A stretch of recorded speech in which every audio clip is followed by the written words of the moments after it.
and welcome to the second session of business organization.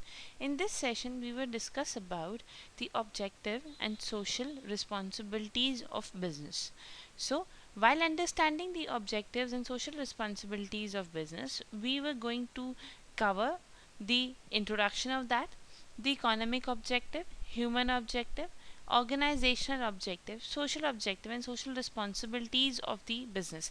As yes, we will discuss about that this whole chapter is about the objectives and social responsibilities of business. So there were the few objectives of the business. These objectives are economic objective, human objective, organizational objective, social objectives, and yes, the social responsibilities. So we were first doing introduction. As we were starting with it, so we have it requires to have a clear idea about what is objective होते क्या हैं basically. So yes, objective is kind of a goal we have. Objective एक aim होता है, एक goal होता है, यानी कि एक organization जब किसी भी तरीके के business में enter होती है, so it always have a certain kind of an objective, certain kind of an aim, certain kind of a goals. So yes, this is very vague descriptions as it does not convey a specific meaning. So in order to be specific, an objective of an activity should be defined in the relationship to its environment. Thus, we may define a business objective as a purpose और the reason for its existence. Yes, अगर मैं बोलूँ कि organisation के अंदर हमारे जो objectives होते हैं वो हमारा एम होता है या हमारा गोल होता है, इन दैट सेंस हाँ, ये बहुत ही ज़्यादा वेग सिचुएशंस होती हैं. सो मिनिमाइज दैट इल्यूजनेटिव दैट वेग situations. It is not more necessary to be specific in terms of your objective. Be specific in terms of your aim. आपके aims क्या हैं, आपके objectives क्या हैं, आप इनको लेकर बहुत ज़्यादा specific रहें.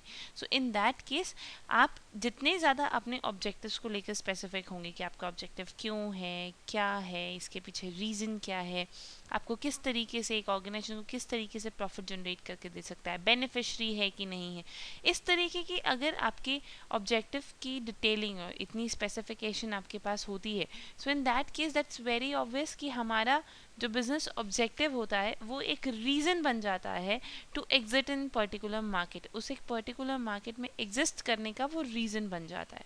सो yes, this is the more introduction kind of part of objective. Now we were moving towards the types of objective. अगर हम एक बिजनेस की बात करते हैं तो बिजनेस के अंदर कितने कितने टाइप्स ऑफ ऑब्जेक्टिव्स आते हैं. So one is the economic objectives. Economic objective are basically more related to the economy part. So in that case, the prime focus of economic objective is on a three important constituent of the business system. One is owner, second is employees, another is customers. So yes, हमारे economic objective जो होते हैं इन तीन चीज़ों पर ज़्यादा focus करते हैं. हमारे owners कौन है, हमारे employees कौन है और हमारे customers कौन है. economic objective की बात की जाए तो economic objective are more related to the monetary benefits or certain kind of benefits which arises in the society. ये कहीं ना कहीं हमारे कुछ जो benefits society में arise होते हैं उनसे related होते हैं. So अगर हम benefits किसी तरीके के profits आगे होते हैं. अगर हम बात करते हैं कि ओनर्स कौन है और ओनर्स को इकोनॉमिक ऑब्जेक्टिव क्यों ज़रूरी चाहिए होते हैं या एक इकोनॉमिक ऑब्जेक्टिव उसके लिए क्यों इम्पोर्टेंट होता है, तो दैट इज़ ओनर वो होता है जो कंपनी के अंदर इन्वेस्टमेंट करता है, जो कंपनी के अंदर किसी तरीके का रिस्क लेता है. So at the same time there must be a adequate return they were looking for. वो हमेशा चाहते हैं कि उसके लिए उन्हें किसी ना किसी तरीके का रिटर्न आता रहे. सो that is the same concept. The owner must get the educate return on the capital invested and risk undertaken by him or them in the form of a profit or dividend. Profit और dividend के form में उनकी investment का जो return आता है वो एक इकोनॉमिक कॉन्सेप्ट हो सकता है हमारे ओनर के लिए. सो ये this is required that if there is an owner और उसका इकोनॉमिक ऑब्जेक्टिव क्या होगा, टू जनरेट द प्रॉफिट और earn the money in respective field या वो जिस बिजनेस के अंदर है वहाँ पर. Second stakeholder is the employees. Employees are they must be kind of कि वो आपके बिजनेस में काम कर रहे हैं. वो आपके बिजनेस में जब काम कर रहे हैं तो definitely they were looking for certain kind of wages, certain kind of salaries, certain kind of allowances, certain kind of bonus, other welfares and facilities. So that comes into the employees must be adequately compensated through the wages and salaries. तो हमारे employees का एक economic interest ये होता है. Then customers का क्या economic interest होता है जब आप कस्टमर्स को किसी भी तरीके के बेनिफिट्स प्रोवाइड करते हो, like business is earning good, so in that case अगर जब वो एक गुड अर्निंग ले रहा है तो दैट्स वेरी ऑब्वियस कि वो अपने कस्टमर्स को भी सेटिस्फाई करने के लिए उन्हें किसी ना किसी तरीके की बेनिफिट्स प्रोवाइड करेगा.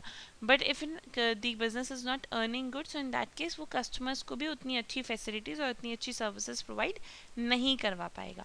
सो these are the three parties who actually indulge into the economic objective. और इकोनॉमिक ऑब्जेक्टिव के अंदर हमारे ओनर्स, एम्प्लॉयज और कस्टमर्स को हम लोगों ने अभी डिस्कस किया. Now another is human objective. Human objective is what? This is basically focuses on the human perspective. एक ऑर्गेनाइजेशन की बात की जाए तो they were always considered as an social entity, और वो हमेशा एक ह्यूमंस के साथ डील करती है. Human in terms of their employees, human in terms of their customers, human in terms of their investors, human in terms of their suppliers. So in that case there always a dealing between the human and human. So in that case अगर एक business की बात की जाए तो उसके खुद के कुछ human objectives भी होते हैं. So what was these human objective? These human objective is basically focusing on the employees and customers. जैसा कि हम लोगों ने पहले कस्टमर्स और एम्प्लॉयज़ की डिस्कशन की थी, that is the same. Now we were moving towards the another objective जो कि है organizational objective. Yes, the organizational objective, the overall objective of your business. हमारे बिजनेस का जो मेन ऑब्जेक्टिव होता है कि उसकी ऑर्गेनाइजेशन ऑब्जेक्टिव्स क्या है. अगर हम बात करें कि एक बिजनेस की ऑर्गेनाइजेशन ऑब्जेक्टिव्स क्या होंगे तो दैट्स वेरी ऑब्वियस कि एक बिजनेस क्यों अर्न करता है. एक बिजनेस इसलिए मार्केट में आता है, वो इसलिए मार्केट में एग्जिस्ट करना चाहता है ताकि वो ग्रो कर सके, ताकि वो ऑब्जेक्टिव्स को फुलफिल कर सके, ताकि वो अर्निंग्स ले सके, बेनिफिट्स, प्रॉफिट्स, इस तरीके की अर्निंग ले सके. That is why only the organization objective started. So that is the same. Business enterprises from the point of view of its growth and stability can be compared with the human anatomy. So business objective is earn profit with the society benefit. So that is business. This is the new line to be understand कि business के objectives जो होते हैं सिर्फ profit earn करना नहीं होता है. That means as we were discussing कि main purpose is of to earning the monetary benefits, earning the good profits. But yes, business का अल्टीमेट ऑब्जेक्टिव अर्निंग प्रॉफिट तो है, but with the society benefit, यानी कि उसमें किसी ना किसी तरीके के सोसाइटल बेनिफिट्स भी होने चाहिए. Then another is the social objective. Social objectives की बात करें तो yes, these objective of the business can be put into the two categories. हमारे अगर हम सोशल एक्टिविटीज़ की बात करते हैं तो वो दो तरीके से डिवाइड होती है. One is micro level, another is macro level. If we were discussing about the micro levels are basically of your areas. आप जिस भी सोसाइटी में सर्व कर रहे हो, वेदर इट्स रूरल सोसाइटी और अर्बन सोसाइटी, आप जिस भी सोसाइटी के अंदर सर्विंग दे रहे हो उसके लिए, उसकी बेनिफिशियरी के लिए आप कुछ ना कुछ करते रहो. That is micro level. Macro level is again the national objective कि जिस भी एक पर्टिकुलर रिस्पेक्टिव कंट्री के अंदर आप बिजनेस कर रहे हो उसके अंदर आप प्रॉपरली परफॉर्म कर सको. तो that's comes into the micro level. Now we are moving towards the social responsibilities. जैसा कि हम लोगों ने इससे पहले सारे ऑब्जेक्टिव्स को स्टडी कर लिया है.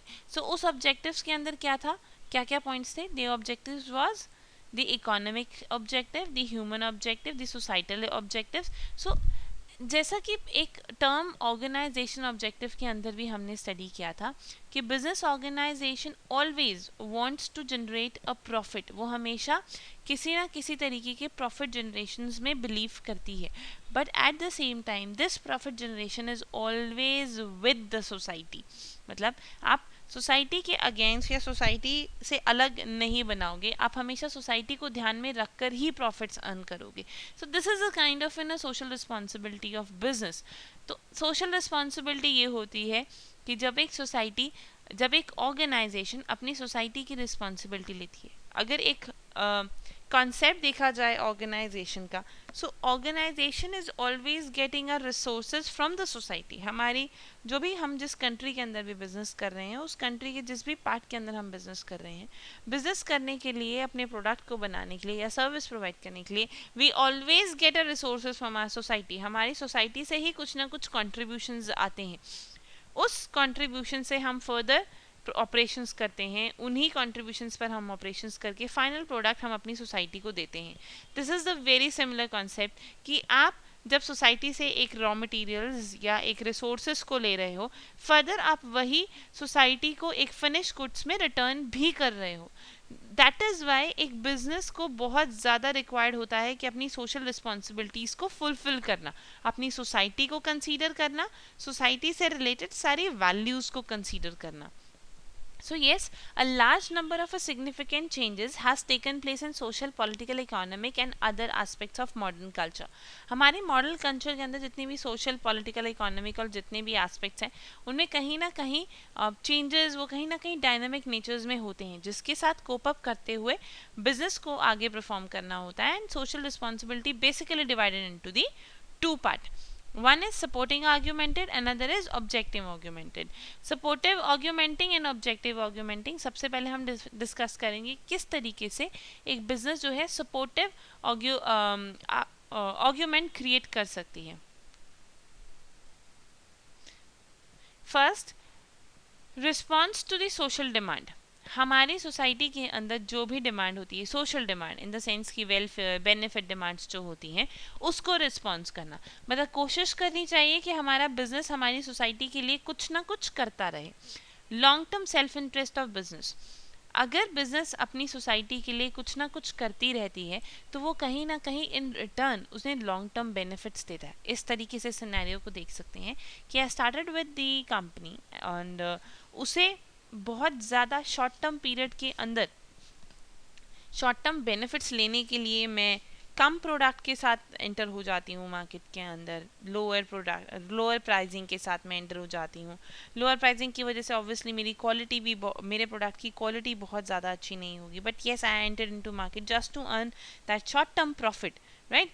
बट इन दैट टर्म्स मैं अपनी सोसाइटी को किसी भी तरीके की वैल्यू जनरेट करके नहीं दे रही हूँ, whether in terms in quantity or whether in terms of quality. So at the same time, अगर मेरा फोकस लॉन्ग टर्म बिजनेस पर है, मैं लॉन्ग टर्म रिटेन करना चाहती हूँ, तो in that case I have to provide the quality to my society. In that case अगर मैं उन्हें एक क्वालिटी प्रोवाइड कर रही हूँ, अगर मैं उन्हें एक वैल्यू जनरेट करके दे रही हूँ, तो very obvious I am moving towards the long term businesses, and that long term business is for my interest. That is why these all are supporting arguments. So इसके अंदर सबसे पहला हम लोगों ने सोशल डिमांड पढ़ा. Second is long term self interest of business. Now government interventions, right.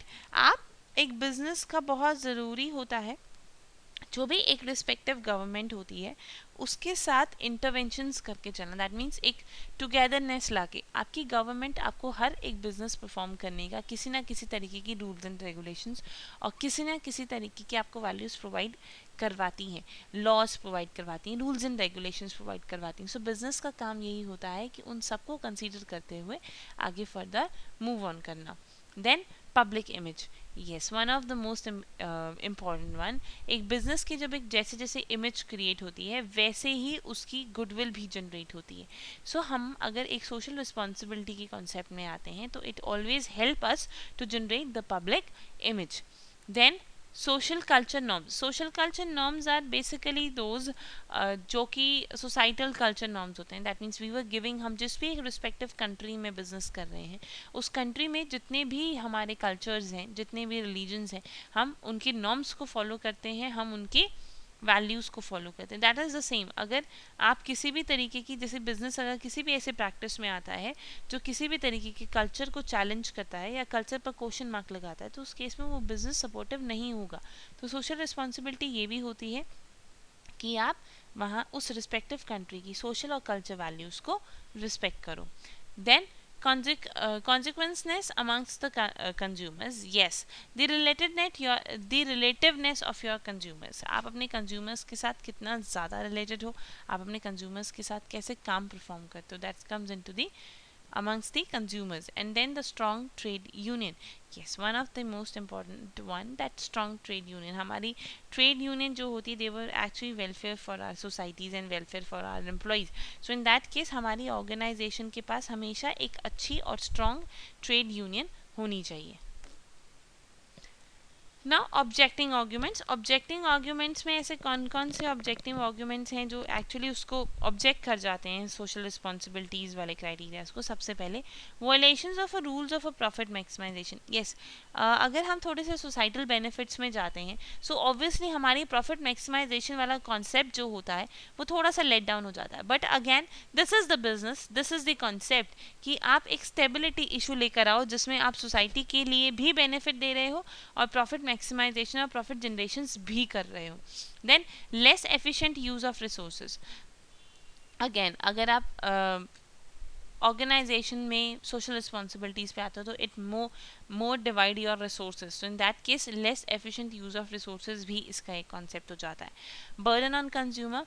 One of the कि अगर हम सोसाइटी वेलफेयर के लिए काम कर रहे हैं तो उसमें कहीं ना कहीं थोड़ा सा एक कंज्यूमर बर्डनाइज हो जाता है. जैसे कॉन्ट्रीब्यूशंस की बात आ गई, consumer have to contribute in all this. So एक थोड़ा सा बर्डनाइज हो जाता है. And lack of social skills. बहुत ज़्यादा सोशल स्किल्स भी अराइज नहीं हो पाती हैं हमारी सोसाइटी में. तो lack of social skill and lack of self interest. Finally कभी कभी ऐसा भी होता है कि company are not interested in that particular concept. So that is lack of self interest जैसे कॉन्सेप्ट भी वहाँ अराइज होते हैं. So yes, there are the few questions you have to do to yourself now. The questions are: explain the social responsibilities of the organization.